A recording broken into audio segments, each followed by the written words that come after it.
can also see the bones decay.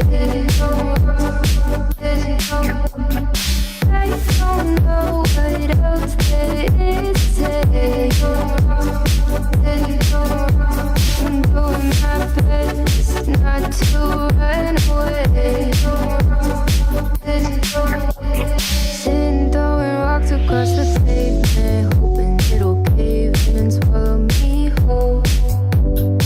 Wondering how the world keeps on spinning, kinda scared of living when it unfolds. Hard to see the light when everything is dying, waiting for the clear. Thankful I'm alive, but terrified of dying. But hey, I'm still here. Is it bad sometimes? I like it when I lose control. There's something in it that's so beautiful. Listen, I can see the light, but I can also see the bones decay.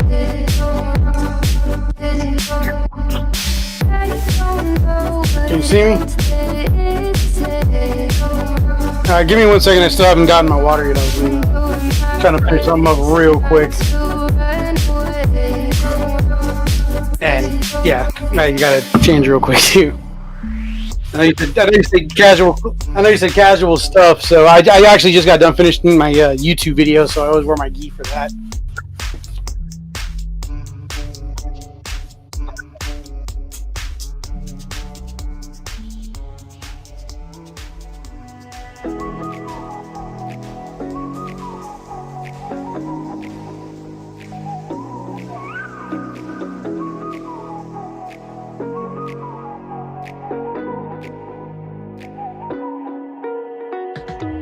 You're the night sky trying to make me see your stars, but the dark gets so lonely. Now I see violet, I can feel silence, and the dark's all that I see. When your stars have burnt out and your heart makes no sound, I'll find violet in your eyes. You'll always be my night sky.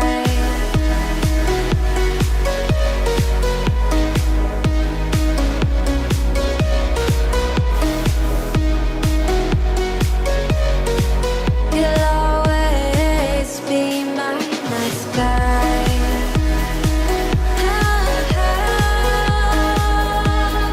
Be my night sky.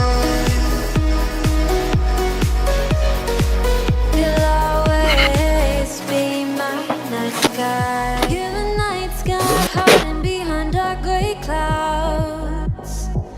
I can't figure you out now. I see all blue. There is so much cold in you, and the silence is so loud when you go. I just stay dancing with my shadow all day. Watch the time. I can't find the point where our two paths align. But you're the night sky. I'm trying to see your stars, but I've always feared the dark. Now I see violet. I can feel your silence. You always feel so far when your stars have burnt out. You'll always be my night. Hello, ladies and gentlemen. Welcome to the first ever episode of the MMAQA Podcast. I am your host, Josh Pavett, and very shortly we'll be having Shinigami. We'll be having Shinigami as our guest. We're just waiting for him at the moment to get some water and to just get into. How do I explain this? Yeah, we're just waiting on Shinigami for the time being. In the meantime, let me just give you a brief introduction as to what this podcast is. So this podcast is where we get to know the on-screen MMA personalities more as people and less as just a face behind a personality as such. We get to know them as people. We're going to pick their brains a little bit, find out about their start with mixed martial arts, ask them loads and loads of questions that you guys obviously are going to want to know. So next week's guest, I'm happy to announce, will be Lord Besteban, who is responsible for all of the edits that come out of Street Beefs. I'm very, very looking forward to that. And then the following week, the following podcast, I believe, will be after Christmas, and that will be with Tank from the West Coast. That's going to be incredible. Yeah, that's going to be good. So we're just waiting. Just going to wait on Shinigami there to get back. In the meantime, guys, if you guys have got any questions you want to ask, feel free to fire away. I know I said a 4 a.m. start or an 8 p.m. start for the Pacific Standard Time, guys. So I'm going to be on a podcast. Don't yell. Don't beat the dogs. Don't. This is deafened for a minute, so we don't have to hear Shinigami's background noise. So, guys, it's like I said, guys, if you guys have got any questions you want to throw out, more than welcome to. Thank you very much, my darling. So it's currently 4 a.m. for me over here in the UK, but I want to make some content for you guys, and I think it's only fair that we start off the podcast strong with a very, very strong guest. We're just waiting on him now. Shinigami, are we good to go, my friend?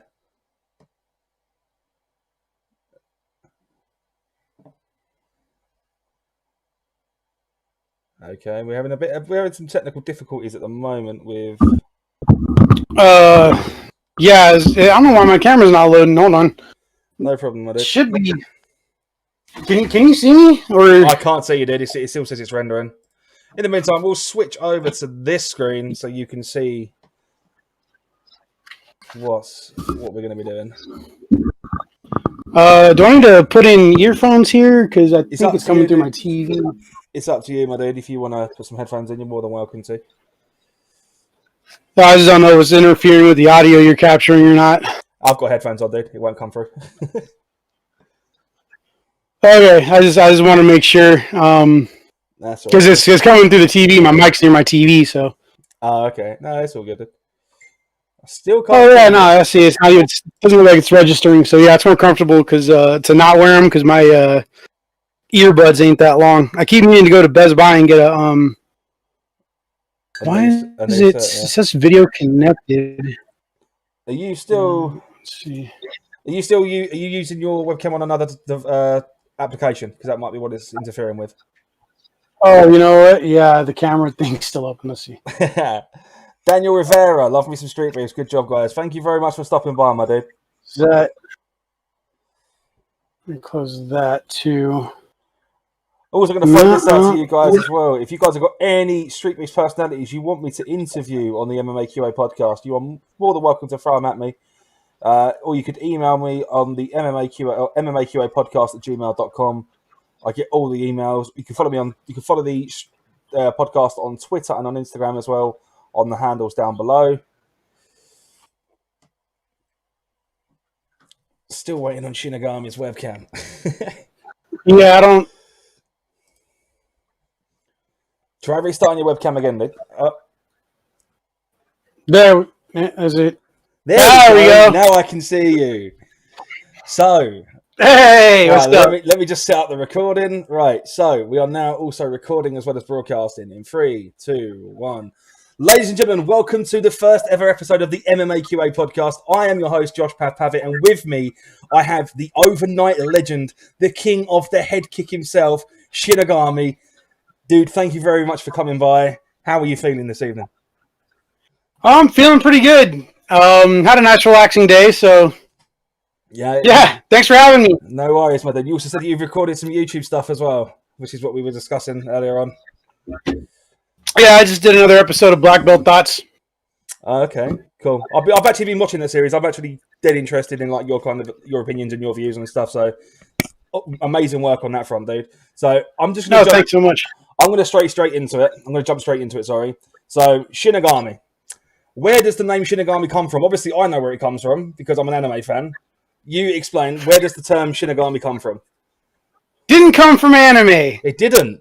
Everybody assumes it was because I was reading through comments on the. I like to go back and read the comments because I think they're hilarious on the detail fight, and just all my fights, and people keep mentioning like Bleach and Death Note and stuff. Death Note is where I know it from. Shinigami is the Japanese word for god of death. More or less, it's basically their version of the Grim Reaper. And since Street Beast only allows one fighter to basically have this a ring name in their organization, the Reaper's taken. Grim Reaper's already taken. They had a Red Reaper, and I couldn't think of anything else at the time that was going to be like short. So I just went with I was like, they stuck the camera in my face, and I just went with Shinigami because that's the Japanese word for Grim Reaper.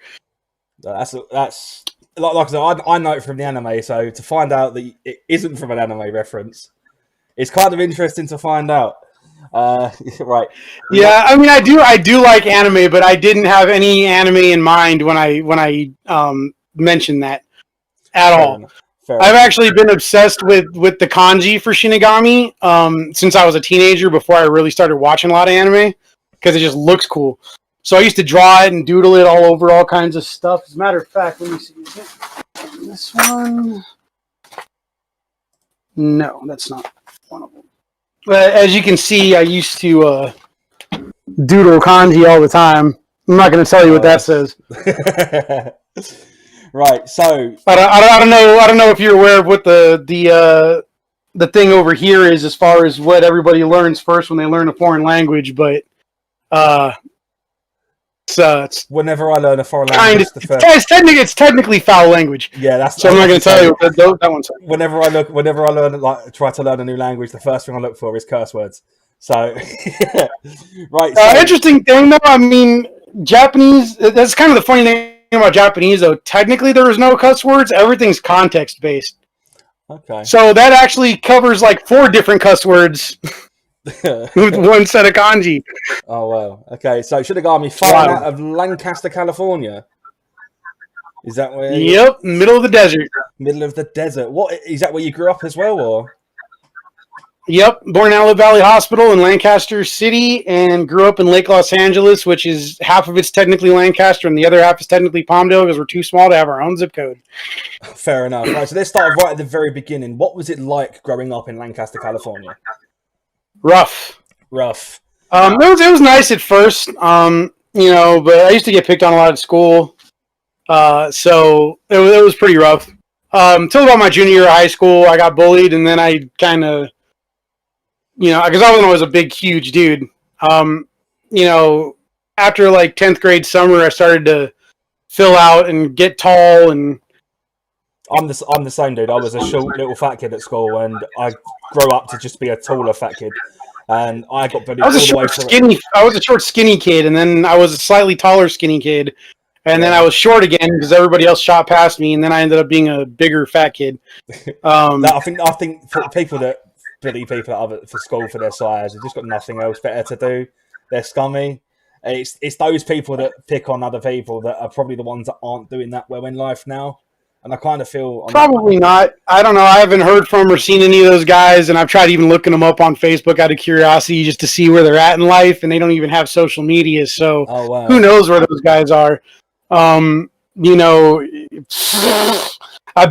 bet you, though, they're probably somewhere, and somehow they might have seen that head kick and been like, man, I'm glad I stopped picking on that dude. So your experiences at school, is that what kind of led you to start training in mixed martial arts, or was there another reason?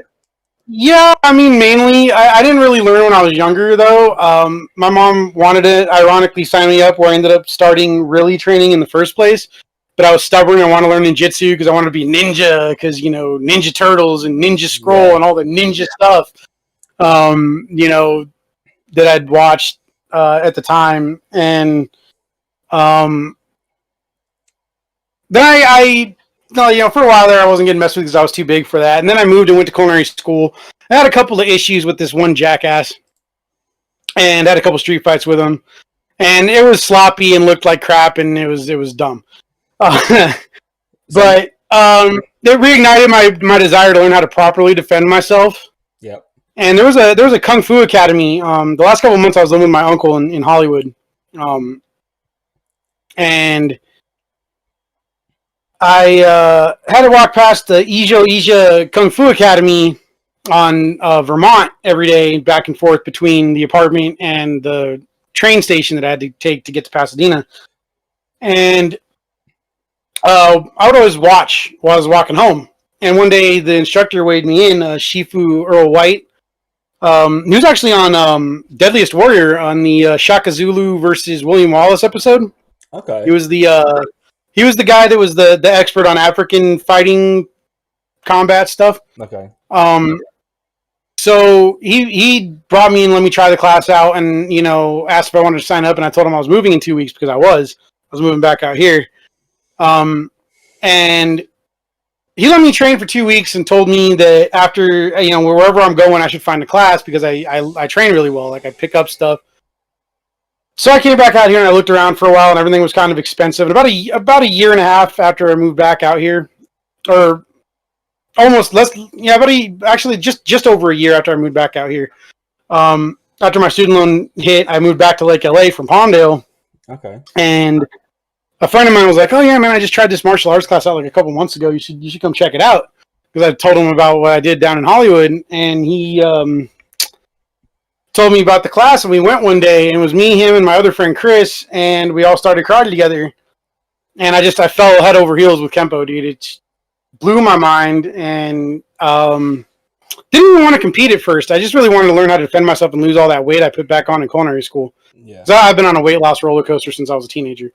So I was like 299 pounds, and I wanted to lose weight. And I lost a little weight before that, so I think I was like 280 something or 270 something when I started at 20 to do karate. And I lost weight and competed, and the dojo closed in 2010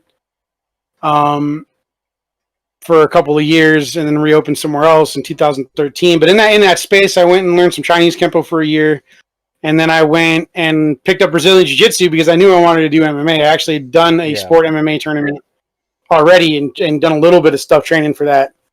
So that was what got me into MMA, was actually watching Lyoto Machida. I didn't even know you could do karate and do MMA. I thought MMA, up until that point, my understanding of MMA until like 2008 was like really rudimentary. And I thought it was just like Muay Thai and Jiu-Jitsu, like cookie cutter. You had to know those two things, and that's what you had to learn for that. Yeah. Never saw the old UFCs or anything until way later.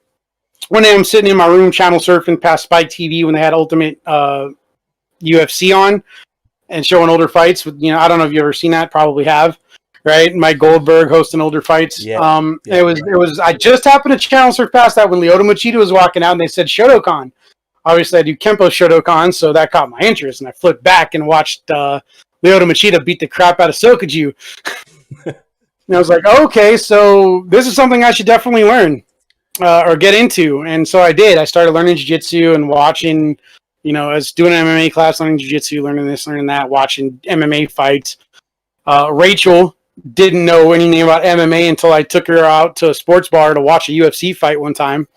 And that became like our thing. Routinely went to, while we could afford it, was go whenever we could to go get watch UFC fights at the sports bar out here. That's like the best hot wings, or did have the best hot wings ever until the last restaurant I worked at opened. Okay. Matter of fact, here, let me show you something real cool. So I got all these UFC promo posters from all those trips to the sports bar. That's dope. Yeah, they have them up. I mean, some places will let you take them, some places won't. Sorry. That's all right. You just got to ask the management, man. Sometimes once the fights are over, they'll let you just take them. That's cool. I think my love for MMA actually first come from the original UFC Tap Out game that was on Xbox. That's how I found out about UFC, and I think that's kind of where I got hooked on mixed martial arts. So it's safe to say that like finding out like Lyoto Machida and all that kind of just drove you even further to pick it up and use it to your own benefit as such.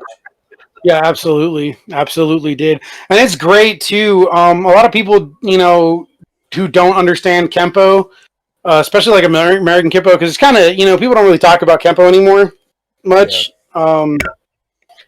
But Brazilian Jiu-Jitsu and American Kempo actually mesh really well. Jeff Speakman actually went and got a black belt in Brazilian Jiu-Jitsu and combined it with American Kempo and created Kempo 5.0. And I didn't even know that when I started Jiu-Jitsu myself, but I can understand why he did it. One is because Kempo was always intended to evolve with the times, because Grandmaster Ed Parker was he was an avid street fighter back in Hawaii, like back in the day. So he was very about real world martial arts practicality. So in the modern era where everybody's learning jiu-jitsu, it's very important to learn it. So I can put a judo throw on the end of any Kempo technique and go into groundwork like straight from there, because the principles match up so well, and you're really in close with Kempo, just like you would need to get into clinching range anyway. So it's great. They work together really well. Awesome. So going further, like obviously going to all these dojos and learning your craft. When did you fall upon street beefs? Like, how did that come about? Did you just randomly find them on YouTube, or? No, I've been watching street beefs for about 10 years. Awesome. Because I'm a huge martial arts nerd. I practice the couple of arts I practice because you kind of have to focus on one or two things at a time, because especially jiu-jitsu is a really in-depth, really complicated art. But I love to learn about other arts, like just their history and just what they emphasize, how they fight, just watching videos. So, my YouTube watch recommendations are almost all martial arts stuff. So 2010's around, rolls around, and I'm watching stuff on my Xbox when they first had the YouTube app, and it came up in my recommendations, and I started watching it. And I watched a couple fights here and there, and then just like, huh? Do you remember the first fight you ever saw of street beefs? Or what was the first one that sticks out? What's the one fight that I don't remember the first exact fight that I saw, but I know the first one that I really remember, the fighter's name was Striking Viking. I don't remember who he fought, but I know he knocked someone out with that overhand right. And I watched that, and I'm like, man, this dude's got some dangerous hands, dude. He looks like he'd be fun to fight. Especially the way he fights. I think that my style as a counter fighter would do pretty good against it. I know I haven't really looked like a counter fighter out there because I've kind of had to engage. The first two fights I really had to initiate, and the last one, dude was coming out with so much like intent to kill that I had to kind of push forward and kind of set the pace for that one, because I wasn't going to sit there and just trade with the guy, even though he's not that technical. Those overhand punches, I don't care how technical you are, if you have an overhand punch and it lands, that's damage. So I was trying not to get hit by those wild overhands. Yeah. Striking Viking, definitely Iraqi Assassin. Those guys Iraqi Assassin's like MVP level when it comes to dude, he's like the OG dude, been with it forever. Yeah, I think he's second to Scarface. I think he's been, and and that's the thing too, like I watch so many fights that a lot of the guys are kind of, there's a lot of one and done guys that show up, fight, and don't come back.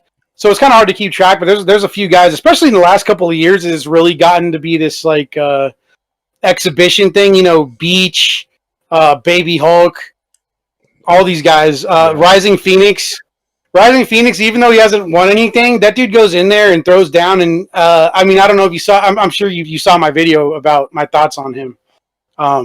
Since you said you've been watching my channel, yeah, I don't remember exactly what you said, but I do remember watching something similar to that effect. Yeah, basically the whole thing comes down to my thing on him is I appreciate what he's trying to do, because I'm trying to do the same thing myself. I want to make my own martial arts curriculum, my own martial arts system for when I open my own school. Yeah. Just that he should be practicing more. His experiments should be outside of the ring, and his results of those experiments should be shown in the ring instead of going into the ring to experiment. But I definitely like the guy. I definitely admire his heart and his ambitions. So he's always, anytime I see Rising Phoenix, I click, because I got to see where he's. And that's the thing too. It's very interesting watching him fight, because every time he fights, he's improved somewhere. it's like he improves on the last thing he didn't do good on, and then it's kind of like it seems like he focused too much on one area, and there's always like this tower he needs to keep building. Yeah. But he's fun to watch. I definitely have my eye on Fair Play, dude. Simply because that dude, I don't know if I started a trend or if that dude always intended on wearing his jiu-jitsu gi in there, but the other guy with the gi, dude. Yeah, I gotta keep my eye on the other dude with the gi, dude. I love watching his fight. Big props to him for taking a boxing match with a dude heavier than him too, dude. Mm-hmm. I mean, if I show up to a Street Beefs event and there's no one for me to MMA fight, that's probably it. I'm probably just going to be there watching fights all day because I know from experience that if I went to do a straight boxing match, I would do horribly because I'd be spending half the time fighting myself to not kick and the other half getting mauled by a guy who knows how to throw hands and nothing but hands. So if Street Beefs were to approach you and say, look, we've got a guy that wants to do a submissions only match, no strikes, it's literally just shoot fighting, would you do it? Oh, yeah, for sure, dude. I've done jiu-jitsu tournaments before. I'm totally down to do some grappling. That's awesome. So, guys, if any of the leaders of the branches that are watching, if you want a grappling-only match, Shinigami's your guy. Right. I might possibly do one of the next one, depending on what goes on and how I feel or how fast I finish my fight, Yeah. So, going forward, obviously, you've watched Street Beefs for 10 years. When did you eventually think, you know what, I'm going to sign up to this? What fight? Do you remember what fight was it you saw that instantly felt, you know what, I'm going to sign up? Let's go. I wanted to sign up for a long time, but Virginia was just too far away. And then last year, Scarface came to California. Yep. And I wanted to do it then, but that week my car got stolen, and it probably wouldn't have been a good idea because I was actually recovering from an injury I got the month before at a karate tournament. So I didn't get to go. And then they did one in Vegas like a month later, and I didn't get to go to that one either because there was just no way I was going to get the money together to do that. On the notice I had. And then I found out that they actually started a West Coast chapter and were doing one in August, and I signed up for it. And then I guess there was like a post that it got canceled and was going to be in Vegas, and then it ended up being back in California, so I managed to squeeze in, thanks to the generosity of Tiny Tank, that morning. Like, I got up and I was messaging him like, oh, cool, because I saw his Facebook's algorithm's all messed up, right? So I was in the group and everything, but I didn't see a lot of the posts, didn't come up in my feed about all the details with it. So the last post I saw the night before said #Vegas. So I messaged him just to see when the next one in California was going to be, and he was like, "Oh, it's today." So it was like 8 a.m, and I was like, "Okay, I really would like to come if you could squeeze me in, if I could please come because I didn't see it because the algorithm." And he let me sign up, so I got a hold of my jiu-jitsu coach. I was like, "Yeah, man, I ain't making this a class today. I'm gonna go fight." Because I told my jiu-jitsu coach I was trying to train to do Street Beefs anyway when it came, when I did the first California event. Which leads me on to my next question. When you told like your dojo that you were going to fight for what is technically classed as a backyard organization, because I know that there's a massive stigmata around going and learning a craft and then taking it and using it not in the way it's intended to do. What was the reaction of your dojo when you told them that? I actually told my sensei about it when I was going to do it last year, my karate sensei. Obviously, my karate class hasn't been open because it's part of Parks and Rec, and Parks and Rec was never cleared to reopen. California has been really strict on the lockdowns, or tried to be. When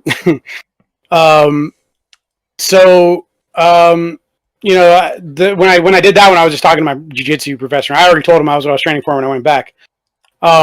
So I mean, he's just training like MMA guys and stuff anyway, so he didn't care, And my sensei didn't seem to mind either when I told him about it last year. Although after he saw the video, he did tell me not to shout out the dojo anymore because of optics. But I don't think he doesn't. That was me sending him my fight was his first exposure to Street Beefs, and he hasn't been following it as long as I have.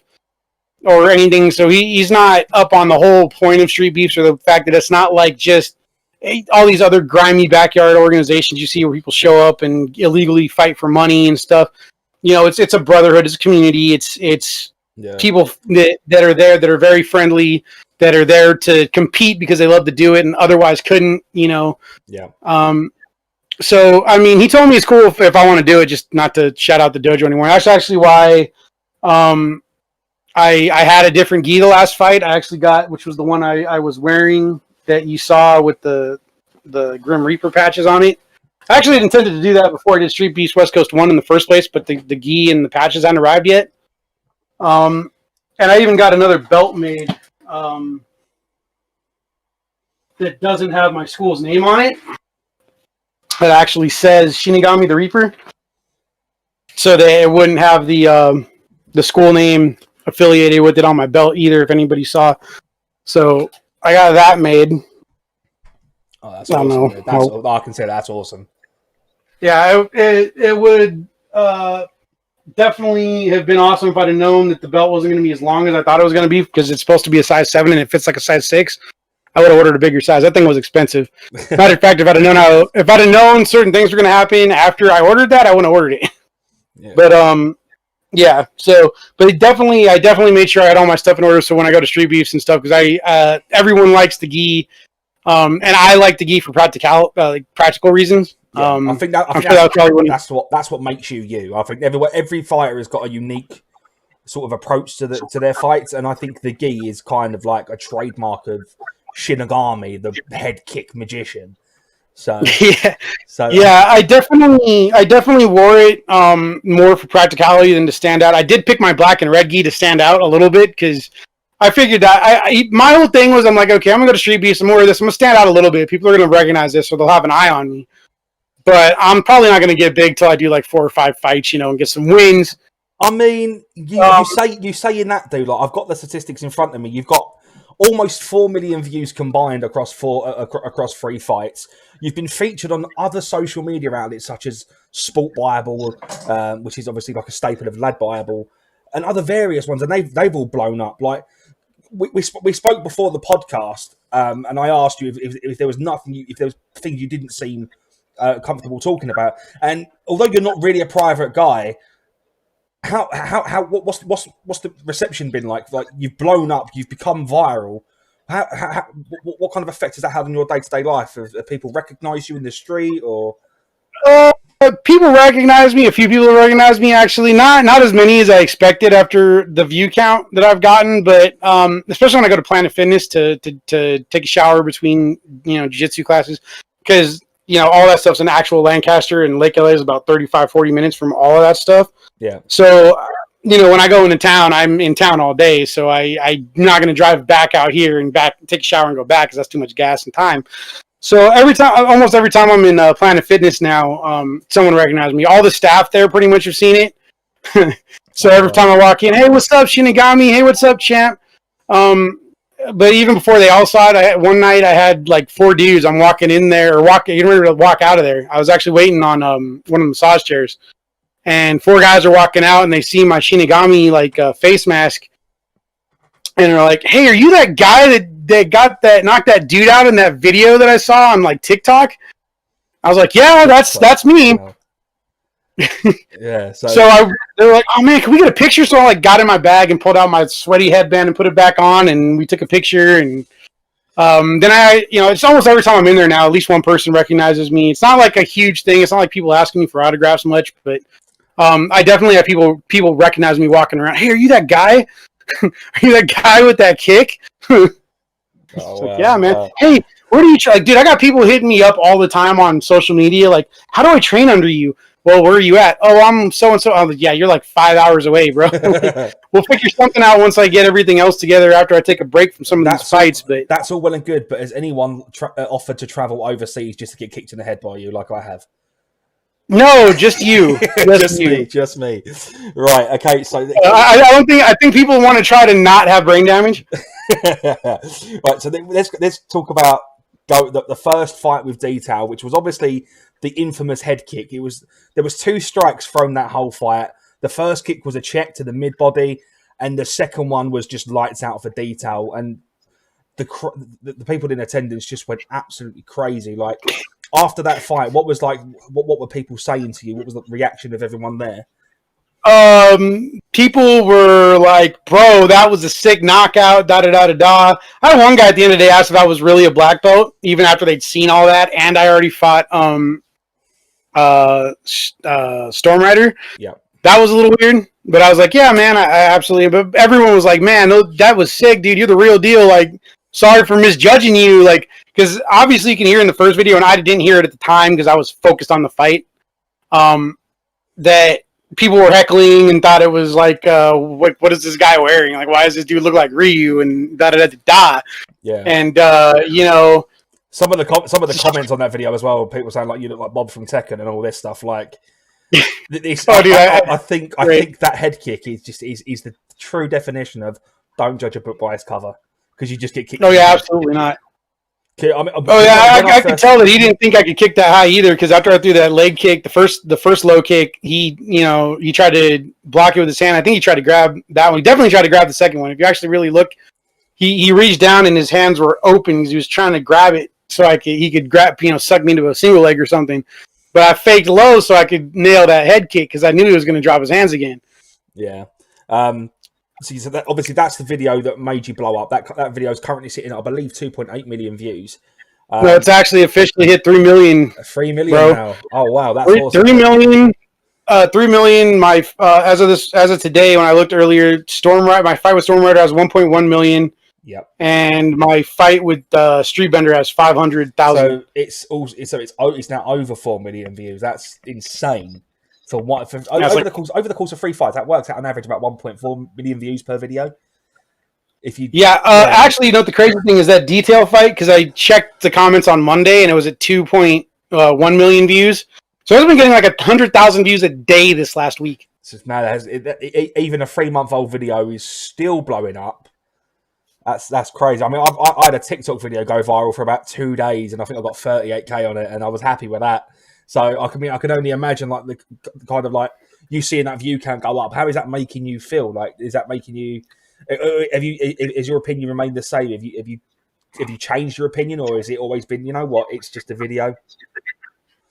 Yeah, I'm just a guy from the middle of nowhere that just happened to have the perfect storm for that thing to go viral. The outfit, the guy I fought, and the fact that I read him and could land the kick, the fact that I've been practicing doing that kick on guys for over a decade at point sparring tournaments in class, how to throw it with power, without power. It was just kind of a perfect storm, and it blew up because everything just kind of concocted in the bowl just the right way that day. Yeah. But I'm still just a guy from the middle of nowhere. I don't really, think that I deserve some of the praise I get is a little too high up there. I mean, it is what it is. Everybody's got somebody. There's always somebody out there that's better than you. That's got more experience, and at some point, everyone's going to get in there with someone more experienced than them. And I just happen to be the more experienced guy that match. And it kind of and I didn't expect it to be over that quick. I didn't think he was going to go down from that. I didn't. And I think that when the head kick hit, I remember the day that I opened it up. I'm sitting there watching it, and I'm like, okay, let's see how this one goes. It's only a minute long, so. And I have this thing with videos. I predict who's going to get knocked out first, and I'm not going to lie. I thought you were going to get laid the fuck out, and when you kicked him in the head, I was like, what the. My girlfriend was sitting with me at the time. We were both sitting there like we wanted to throw up. It was that nasty of a kick. I think the reaction from the community has been absolutely insane for that. Obviously, you've got support worldwide, not from just the Street Beefs page on YouTube, but you've also had all the other social media outlets. Like Lad Baby's a massive thing over here, and the comments on that have gone absolutely insane. People also saying, "Don't judge a book by its cover, or else you're just going to get kicked in the head." So that blowing up is subsequent. I think that's driven a lot of traffic towards Street Beefs and yourself at the same time. Going into your second fight, you fought again the same day against Storm Rider. Wasn't quite the same outcome, but you still did get the victory. But my question is, it isn't very clear. Was the fight a stoppage by the referee, or did he give up? Yeah. It was a stoppage. No, that's one thing. Everybody in the half the comments about him saying I'm good were like, that's not how you should say you tapped out, or it was dirty to fight him when he's tapped. He didn't want to stop. He wanted to keep going. He was telling the ref that I'm good. I can keep going.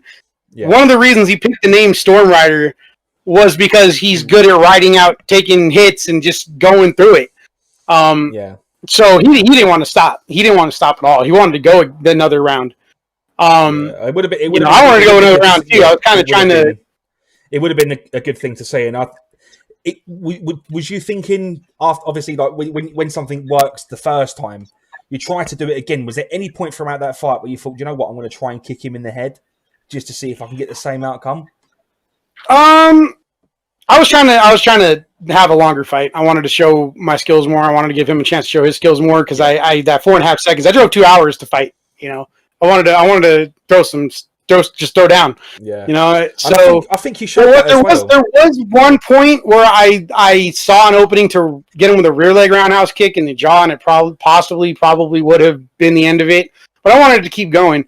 When after I side kicked him and he came back in and was kind of turned sideways, when I hit him with that right uppercut, that right hook, that would have been a right roundhouse if I had intent. You know, it was trying to get the same outcome really quick.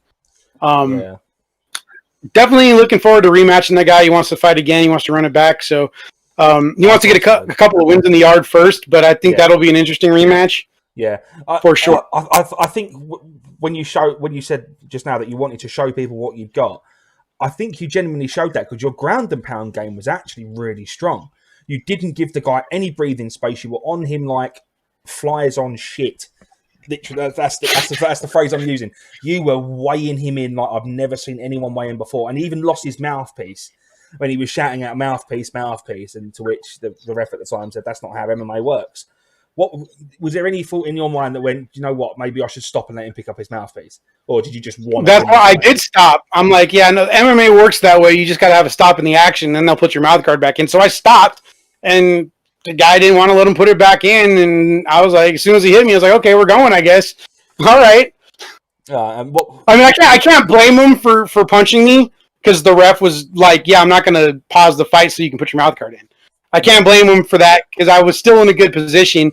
I wasn't going to give up the position. I just stopped so he could put it in, and since he wasn't going to let him put it back in, once he hit me, it was go time again. And, you know, I tried to do my best to avoid hitting him in the mouth, though, because we ain't getting paid. It's amateur exhibitions. You're there for yourself, for your skills, and for the exposure. And I wasn't trying to knock his teeth out. So if you notice, I actually avoid hitting him pretty much below the cheekbone at that point, unless it was a body shot. Yeah. So that was your second fight. That took your record to 2-0. The last fight you had against Airbender. Now this one was perhaps one of the most grueling fights for both of you because it went all 3 rounds and there wasn't a determined winner. It come to a draw. It was a slugfest. You both looked tired at the end of the fight, which is understandable because it looked quite warm that day as well. That couldn't have been easy. You've got all those people shouting, the adrenaline's pumping, it wears off. After the fight and it was announced as a draw, what was the first initial reaction that went through your mind? I was a little. I was wondering how they saw it was a draw.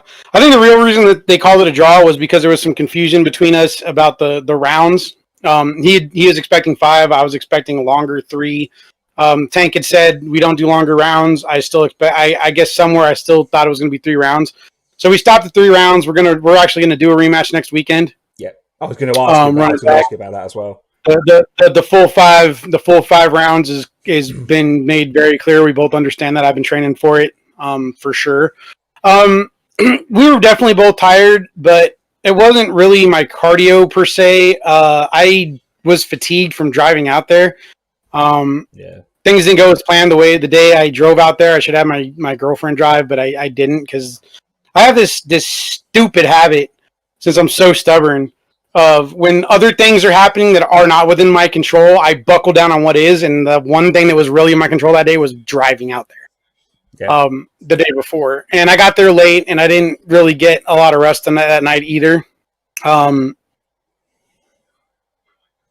I just fatigue kicked in right away. We were actually supposed to fight a little bit before that, and I think I would have been fine because I felt fine up until right before we started fighting, and I started to get a little stiff in my shoulder, and then about 2 exchanges in, my leg hit my legs. And once it hits your legs, I was fighting my body to make it move as much as I was fighting him. That's one of the reasons it was kind of a grueling slugfest. There was a lot of opportunities that I had that I couldn't capitalize on because the distance had gotten too far away after I hit him with something that major.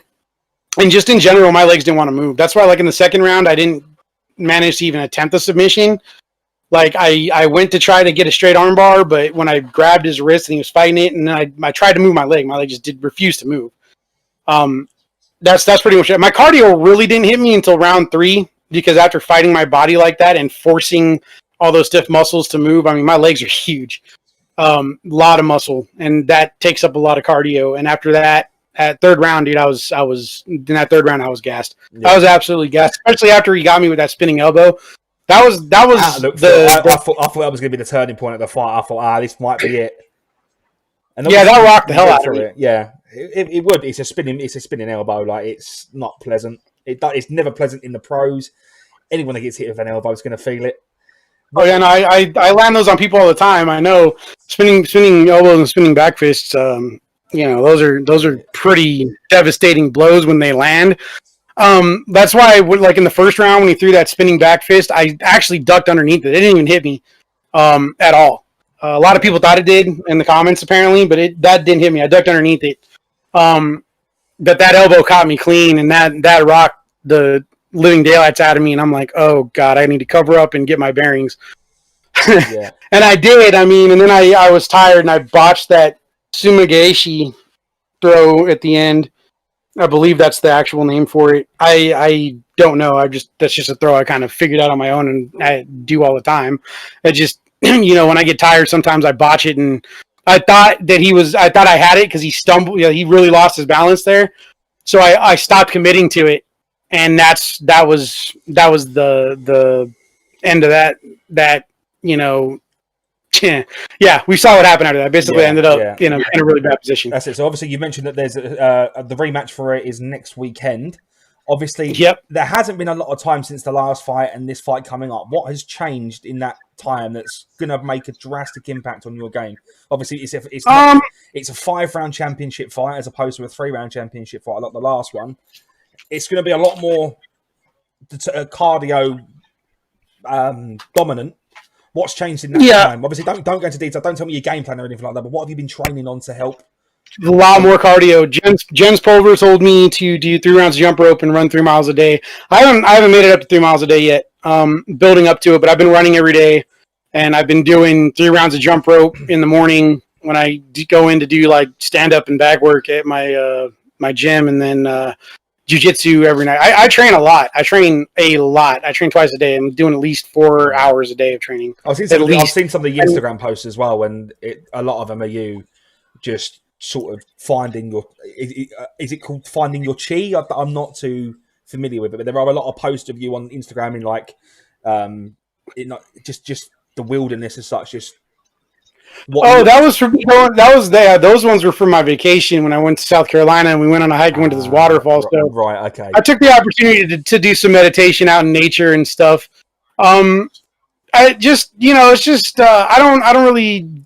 I mean, the whole mystical idea of ki and chi and all that is being like this actual thing you can weaponize. I don't really go for any of that.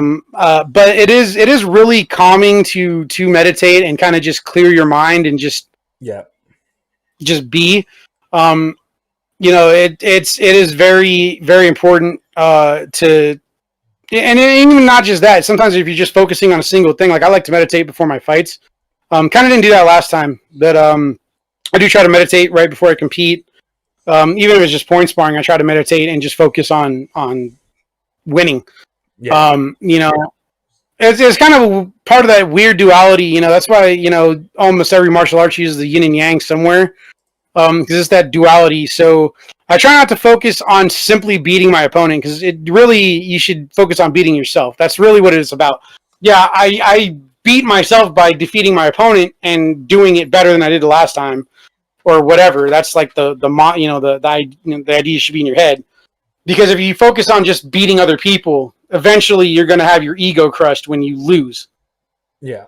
So you kind of have to have this mentality of nobody can beat me until they beat me, but at the same time you have to focus more on beating yourself, because you can't get lost in beating other people, because you shouldn't take a loss as a soul crushing thing. It should be a lesson on what you need to work on for the next time, Yeah.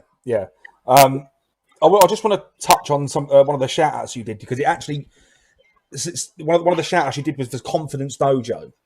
And yes, when you went into detail about what they do the free classes for people with disabilities.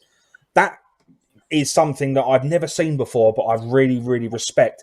Can you just talk me through, like, when did you become involved with them? I mean, that's not the dojo I train at, but the guy who runs it, Julio Arana, aka Shrek the Ref, who was also refereeing at the last Street Beefs and was cornering me in that fight. I've competed in his tournament. I competed in his tournament last year. I've seen him around other karate tournaments for years. Him and my sensei are really good friends. We're really good friends, and he's actually one of my sponsors. For he's helped sponsor me to get out there to do that fight. And it's just it's something I've noticed he does on Facebook. He posts about it all the time. I definitely believe in that too. It's a good community outreach thing to do. When I have my own school, I'm going to do something similar. Because martial arts is for everybody. It really is. 100%. We even had a guy in my dojo that was in a wheelchair, and that dude's actually one of the most dangerous people I've ever met. So, yeah, it's definitely something I believe in.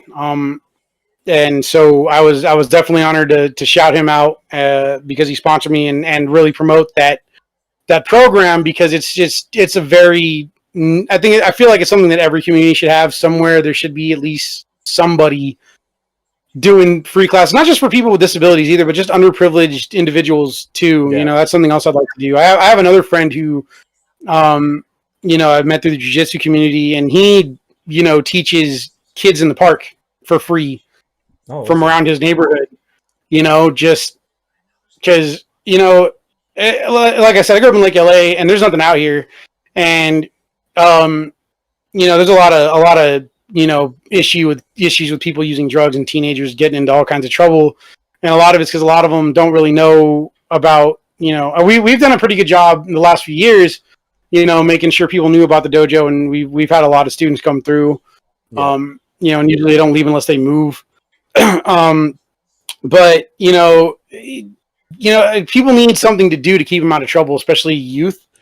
So 100. Even the same over here as well, dude. Like the only thing over here is the government have defunded everything to do with the youths, and there is a lot more crime amongst people of youth, and our government are doing nothing about it. So to find out that people over in the US, there are certain organisations that are actually reaching out to those people and giving them something to work towards, that's a really, really good thing in my eyes. And I even did some volunteer work for a local program called Green Thumb for a couple of years, and was teaching kids karate in the park for free as part of their summer program at a different park. And while it wasn't like enough time to really get them ranked up or do anything like super, super major, it got their feet wet and gave them something to do to keep them out of trouble. Yeah, for sure. Awesome. So going forward, outside of Street Beefs, like what are your goals with MMA? Like, what are your goals in the future? Obviously you said you want to open your own school. What else? I want to go pro. I definitely want to go pro and hopefully fight in one of the big organizations and make some money at that, so I can use that and just get more recognition for what I do and what I'm going to teach.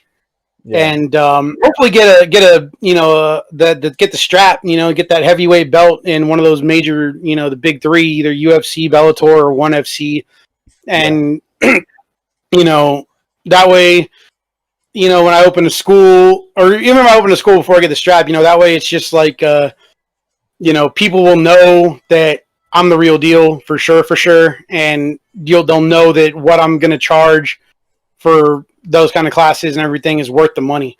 100%. So I'm going to start wrapping this thing up. Is there anyone in Street Beefs that you want to fight after your rematch with Airbender? Is there anyone in particular you got your eyes on?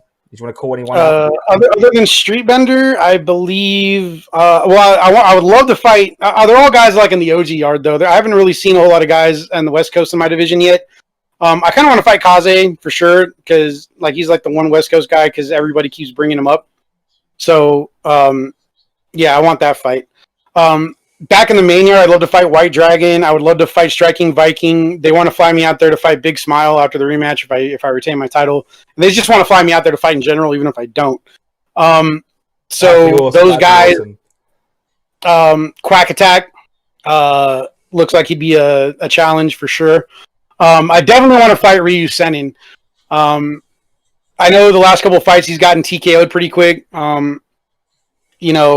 I think if I fought him and like White Dragon, I'd like to do an MMA match with, but I think Ryu Senin and White Dragon would also be fun to do like a full contact karate match with if they'll set something like that up, kind of like karate combat rules. I don't know if you've seen that, but no, check it out. It's actually really cool. I mean, the arena is different, but the rules are kind of, it's leg kicks and karate punches, and you can do takedowns and like 15 seconds of ground and pound or 5 seconds of ground and pound, but you can't full mount them. You have to be standing up. Okay. But it's definitely interesting. So I think those guys would be really fun to do like full contact karate against instead of just like MMA. That's something, that I think deserves more exposure, because I don't think karate combat gets as much exposure as it should. No. So I think if Street Beef starts doing similar types of like full contact karate fights, it'll draw more traditional martial artists and get full contact karate that's not necessarily Kyokushin, more exposure. Yeah, 100%. Right, I'm going to put you on the spot. Who is one Street Beef fighter that you see potential in becoming the next big thing? One person. Nasty Native. Nasty Native. Is there any particular reason as to why? I think other than myself in the West Coast area, he's definitely the most experienced fighter I've seen. Dude is a beast.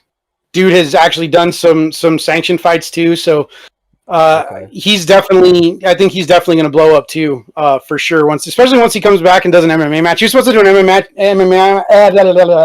MMA match at Street Beast West Coast 3, but the guy he was supposed to fight didn't show up. So, that sucks. He ended up doing a boxing match instead because he did boxing too. I think he's definitely going to blow up, and I think because I know he said it's going to be like 4 or 5 months before he comes back.